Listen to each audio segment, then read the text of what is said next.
বাংলা সাহিত্যের রোমাঞ্চকর কিছু গল্প দিয়ে সাজানো আমাদের এই বিশেষ নিবেদন আজ আপনার জন্য তারাদাস বন্দ্যোপাধ্যায়ের লেখা তারানাথ তান্ত্রিকের গল্প জল পিশাচ।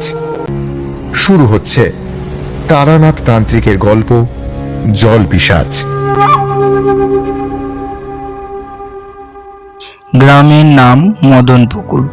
নাম শুনে বোঝা যায় এখানে একটা বিরাট পুকুর আছে, যা বহু শতাব্দী পুরনো। এই পুকুর ঘিরেই গড়ে উঠেছিল গ্রামটি। দিনের বেলায় পুকুরটিকে দেখতে শান্ত, রৌদ্র উজ্জ্বল ও নিস্তব লাগে, কিন্তু রাত নামলেই যেন তার রূপ নেয় এক ভয়াল অন্ধকারে। গ্রামের মানুষ সন্ধ্যার পর ওই পুকুরে ধারও মারায় না, কেননা তারা বিশ্বাস করে পুকুরে থাকে এক জল পিশাচিনী, এক অশরীরী নারী আত্মা, যার চোখ জ্বলে ওঠে লাল আগুনের মতো আর চুল লম্বা শ্যাওলার মতো ভিজে থাকে সব সময়। এই বিশ্বাসের পিছনে রয়েছে পুরনো এক অভিশাপের কাহিনী, অভিশপ্ত অতীত। প্রায় 200 বছর আগে জমিদার হরিশঙ্কর রায় ছিলেন এই গ্রামের মালিক। তিনি ছিলেন নিষ্ঠুর ও লালসার অন্ধ এক ব্যক্তি। তার নজর পড়েছিল গ্রামের এক সুন্দরী নারী জেলে কন্যা নন্দিনী। নন্দিনী ধারে মাছ ধরতে যাওয়া এই মেয়ে ছিল সকলের প্রিয়, হাসিখুশি স্বভাবের, কিন্তু জমিদারের লোভ দৃষ্টির হাত থেকে সে রক্ষা পায়নি। এক বর্ষার রাতে যখন গ্রাম জুড়ে ঝড় বৃষ্টি চলছে, জমিদার তার সৈন্যদের নিয়ে নন্দিনীকে তুলে নিয়ে আসে পুকুরের পাড়ে কোঠায়। সেখানে তার উপর চালানো হয় অমানবিক নির্যাতন। প্রতিরোধ করতে গিয়ে নন্দিনী আহত হয় এবং শেষে তাকে অচেতন অবস্থায় ওই বিশাল পুকুরে ছুঁড়ে ফেলা হয়। কেউ আর তাকে জীবিত দেখেনি। তবে কিছুদিন পর থেকেই পুকুরে ঘিরে শুরু হয় অদ্ভুত ঘটনা। রাতের বেলা পুকুর থেকে শোনা যেত নারী কান্নার শব্দ, কখনো আবার জল থেকে উঠত এক লম্বা চুলওয়ালা ছায়া, যার চোখ দুটো লাল আগুনের মতো জ্বল করত। যারা রাতে পুকুরে যেত তারা অনেক সময় আর ফিরে আসতো না। যারা ফিরে আসতো তাদের মানসিক ভারসাম্য থাকতো না। গ্রামবাসীরা বিশ্বাস করলো নন্দিনীর আত্মা শান্তি পায়নি, সে উঠে এক জল পিশাচিনী, যা যুক্তি দিয়ে ব্যাখ্যা করা যায় না। এই গল্পের মূল চরিত্র রক্তিম সেন, কলকাতার এক তরুণ সাংবাদিক। সে অজানা রহস্যের অনুসন্ধানে গ্রামগঞ্জে ঘুরে বেড়ায়। একদিন তার কানে আসে মদনপুকুর গ্রামের জল পিশাচিনীর কাহিনী। সে ঠিক করে বিষয়টি নিয়ে তদন্ত করবে এবং সত্যটা উদ্ঘাটন করবে। রক্তিমের আগমন। রক্তিম এক বর্ষার দুপুরে মদনপুকুর গ্রামে পৌঁছায়। আকাশ ঘন মেঘে ঢাকা, চারিদিকে কাদায় থই থই অবস্থা। গ্রামের প্রবেশ মুখে একটা পুরনো শিব মন্দির। তার সামনে এক বুড়ো পুরোহিত বসেছিলেন, চোখে কালি, গলায় রুদ্রাক্ষ। রক্তিম তাকে জিজ্ঞেস করলো, পুকুরটা কোন দিকে কাকু?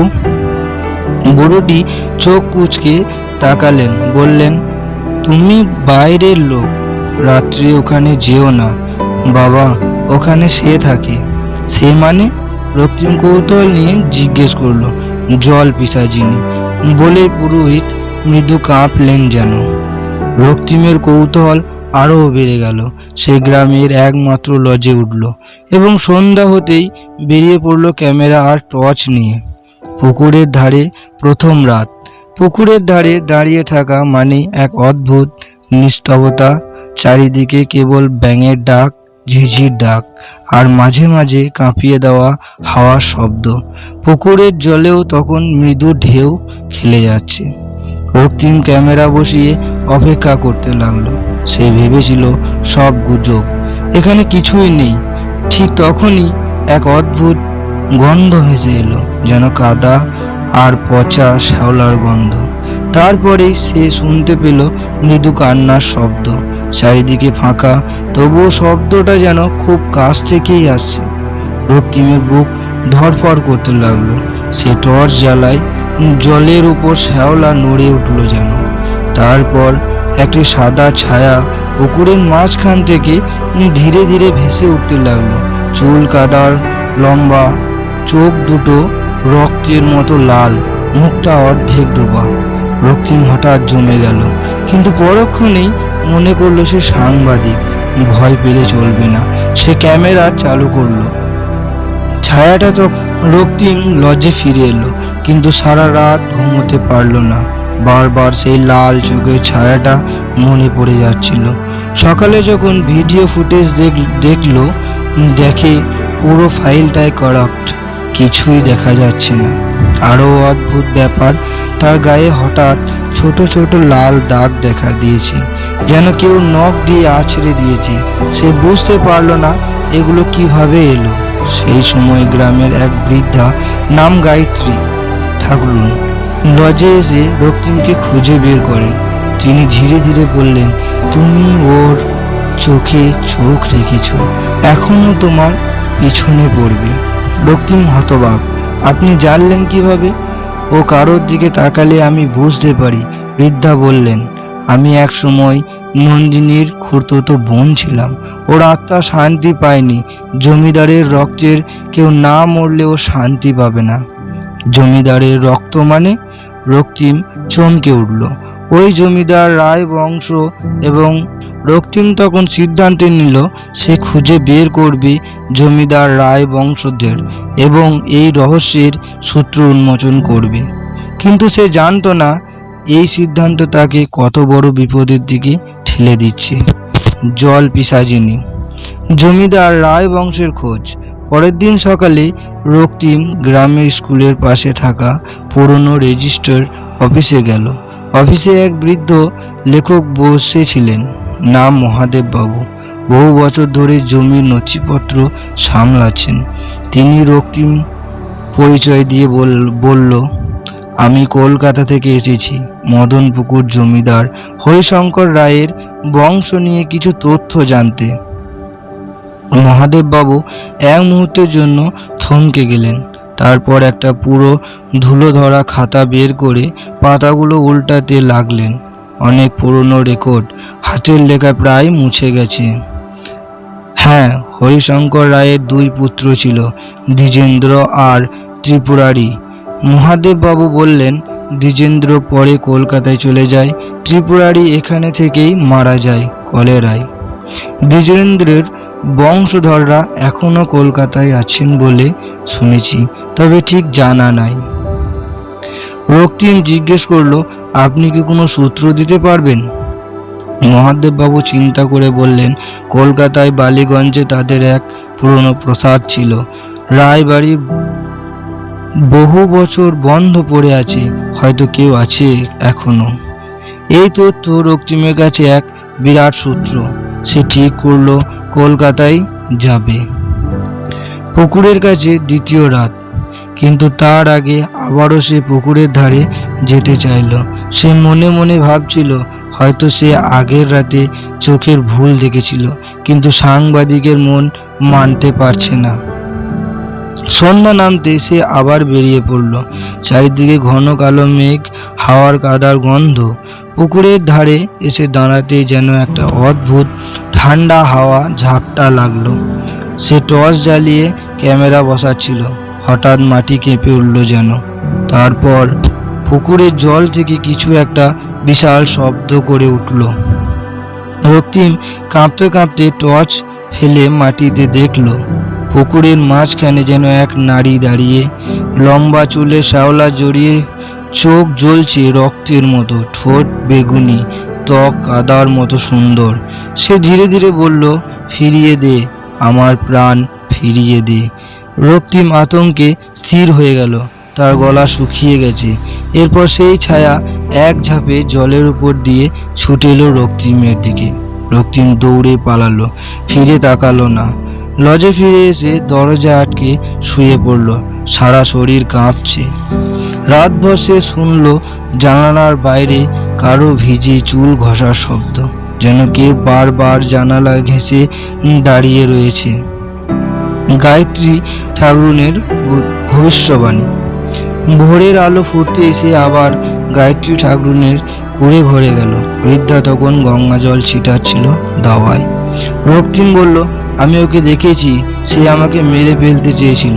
গায়ত্রী ঠাকুরুন শান্ত গলায় বললেন, ও কাউকে মারে না, শুধু টেনে নিয়ে যায় জলে। তুমি যদি পালাতে না পারতে আজ তোমার আত্মা ওর সঙ্গে ডুবে যেত। রক্তিম কাঁপতে কাঁপতে জিজ্ঞেস করলো, আমি এখন কি করব? তুমি যদি সত্যি ওর মুক্তি দিতে চাও, বৃদ্ধা বললেন, তবে জমিদার রায়ের শেষ রক্তকে ওর সামনে আনতে হবে, না হলে তুমি যেখানে যাও ও তোমার পিছন ছাড়বে না। রক্তিম বুঝলো এ পথ থেকে ফেরার আর উপায় নেই। সে ঠিক করলো কলকাতায় রায়বাড়ি খুঁজতে যাবে। কলকাতার পথে পরের দিন সকালে প্রথম ট্রেন রক্তিম রওনা দিল কলকাতার দিকে। ট্রেনে বসে তার মনে পড়ছিল পুকুরের ধারে সেই চোখ, সেই গলা ফাটানো কাঁদুনি, ফিরিয়ে দে আমার প্রাণ। তার মনে হচ্ছিল সেই কণ্ঠ যেন এখনো কানে বাজছে। রায়বাড়ির অন্ধকার। কলকাতায় পৌঁছে সে সোজা বালিগঞ্জের দিকে গেল। পুরনো মানচিত্র আর গুগল ম্যাপে অনেক খোঁজাখুঁজির পর সে পৌঁছালো একটা বিশাল ধ্বংসপ্রায় বাড়ির সামনে। লোহার গেট, জং ধরা উঠোনে বুনো ঘাস, দেওয়াল ফাটা, প্লাস্টার, একটা নামক পড়ে আছে, রায় মেনশন। রক্তিম গেট ঠেলে ভেতরে ঢুকলো। চারিদিকে এক অদ্ভুত গুমট গন্ধ। বাড়িটা যেন সময়ের কাছে হার মেনেছে। প্রতিটি ঘর ফাঁকা, মেঝেতে ধুলো, দেওয়ালে বাদুড় ঝুলছে। ঠিক তখনই উপরে সিঁড়ি দিয়ে কারো পায়ের শব্দ শোনা গেল। রক্তিম জমে গেল। ধীরে ধীরে সিঁড়ি বেয়ে উপরে উঠল। একটা ঘরের দরজা আধ খোলা। ভিতরে উকি মেরে দেখলো এক বৃদ্ধ মানুষ বসে আছে। গায়ে ধুলো জামা, শেরবানি, হাতে রূপোর লাঠি। রক্তিম বলল, আমি সাংবাদিক রক্তিম সেন। আপনি কি জমিদার রায়ের বংশধর? বৃদ্ধ ধীরে ধীরে মাথা তুললেন। চোখে এক রাশ শূন্যতা। হ্যাঁ, আমি দ্বিজেন্দ্র রায়ের পৌত্র, নাম অভিজিৎ রায়। কেন এসেছো এখানে? রক্তিম সব খুলে বলল। মদন পুকুরের জল পিশাচিনী নন্দিনীর আত্মা। অভিজিৎ রায় চুপ করে শুনলেন, তারপর কর্কশ স্বরে বললেন, আমি জানতাম একদিন এই আসবেই, আমাদের পাপের প্রায়শ্চিত্ত চেয়েই আসবে। তিনি বললেন, হরিশঙ্কর রায় নন্দিনীকে খুন করেছিলেন, সেটা পরিবার জানতো। সেই পাপের পর থেকেই তাদের পরিবারে অকাল মৃত্যু, পাগলামি, দুর্ঘটনা, এক অশুভ ছায়া লেগেই আছে। তুমি চাইলে আমি তোমার সঙ্গে মদন পুকুরে যেতে পারি, বললেন অভিজিৎ। হয়তো ওর সামনে দাঁড়িয়ে ক্ষমা চাইতে পারলে আত্মা শান্তি পাবে। রক্তিম রাজি হলো। মদন পুকুরে প্রত্যাবন। দুদিন পর রক্তিম ও অভিজিৎ রায় একসঙ্গে মদন পুকুরে ফিরল। গায়ত্রী ঠাকুরুন তাদের দেখে বললেন, ভালো করেছ, কিন্তু সাবধান, ও সহজে শান্ত হবে না।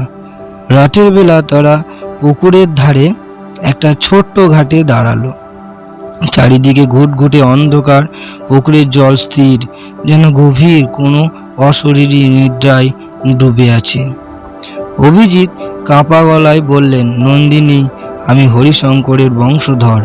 আমি তোমার কাছে ক্ষমা চাই, তোমার আত্মা মুক্তি পাক। দূরে বজ্রপাত হলো। ঠিক তখনই পুকুরের মাঝখান থেকে উঠল এক ভয়ঙ্কর শব্দ, চিৎকার, করুণ বিদ্যন করা কান্না। জলের উপর দিয়ে ভেসে উঠল সেই চেনা ছায়া, চুলের শ্যাওলা, চোখ রক্তের মতো লাল, ঠোঁট বেগুনি। সে চেঁচিয়ে উঠল, রায়, রায়, তোমাদের রক্ত চাই। তারপর এক ঝাঁপে ছুটে এলো অভিজিতের দিকে, মৃত্যুর মুখে। রক্তিম অভিজিৎকে টেনে সরাতে গেলে কিন্তু পিছল ঘাটে তারা দুজনেই পড়ে গেল। অভিজিতের পা পানিতে পড়তেই সে জল যেন আগুনের মতো জ্বলে উঠল।